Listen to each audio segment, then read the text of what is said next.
Good morning po mga kapatid. Our today's devotion, The Roots of Rebellion. 1 Samuel chapter 15 verse 1 through 23 is our scripture reading, and our key verse, 1 Samuel 15 verse 23. For rebellion is as the sin of witchcraft, and stubbornness is as iniquity and idolatry, because thou hast rejected the word of the Lord, he hath also rejected thee from being king. Ang bahagyang pagsunod ay hindi pagsunod. Ito ay rebelyon, at ang rebelyon ay isang buhay na pagtalikod upang gawin mo ang iyong pansariling nais, kahit iyon ay paglabag sa mga tao na siyang may authority sa iyong buhay. Sa unang bahagi, ang rebelyon ay maaaring wala lang epekto sa ating buhay, pero huwag tayong magpakamangmang sapagkat ang ugat ng rebelyon ay pwedeng lumago sa atin at pwedeng makapahamak sa buhay natin.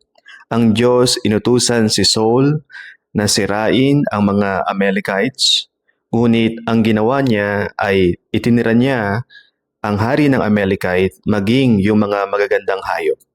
So siya ay sumuway sa utos ng Diyos. So si Saul po ay sinubukan niyang explain yung kanyang ginawa. Kiniklaim niya na iniligtas niya yung mga pinakamagagandang hayop bilang isang sakripisyo sa Diyos. Ngunit ang tunay na intensyon ng puso ni Saul ay makasariling nais. Itong isang klaseng rebelyon na ito ang naging dahilan kung bakit siya nawala sa pagiging hari, kung bakit siya naalis sa kanyang trono.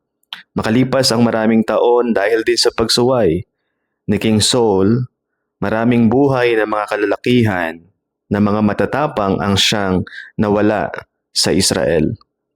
And ultimately, pag ang isang tao ay sumuway sa Diyos, makikita natin na ang buhay niya ay hindi rin pagpapalain ng ating Panginoon.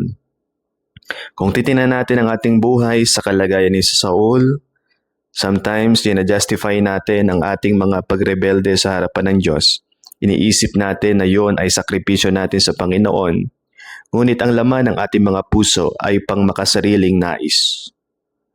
Ang Diyos ay hindi niya pagpapalain ang pagsuway. Ang pagsuway natin sa Kanya ang nagiging dahilan kung bakit bumabagsak yung ating fellowship sa Kanya at nalalayo yung mga pagpapala niya sa ating buhay. Lagi mong tatandaan na ang Diyos ay may plano sa iyong buhay. Meron siyang nais ibigay na katugunan at meron siyang mga pangako na pwede mong panghawakan.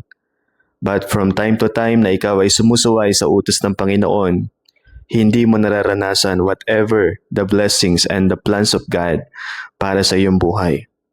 Niisip mo na ang iyong pagsuway ay katanggap-tanggap sa harapan ng Diyos.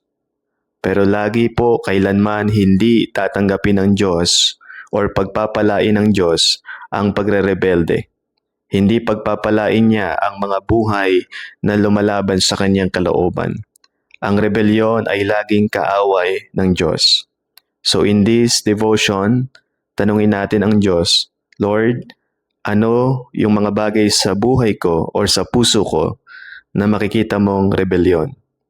Mga bagay na nais mong isuko ko sa iyo, mga bagay na nais mong dapat kong sundin at dapat kong gawin, ngunit hindi ko ginagawa sapagkat meron akong sariling katwiran, meron akong sariling paraan, at meron akong sariling dahilan. Pag lumapit ka sa Diyos ng may pagsisisi at pagpapakumbabang puso, ang Diyos ay laging tutugon ng may pag-ibig at ng may biyaya.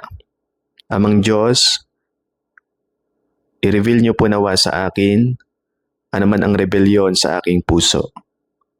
At tulungan niyo po ako, O Diyos, masunod ka ng lubusan anuman ang kalooban at pinagagawa niyo sa aking buhay.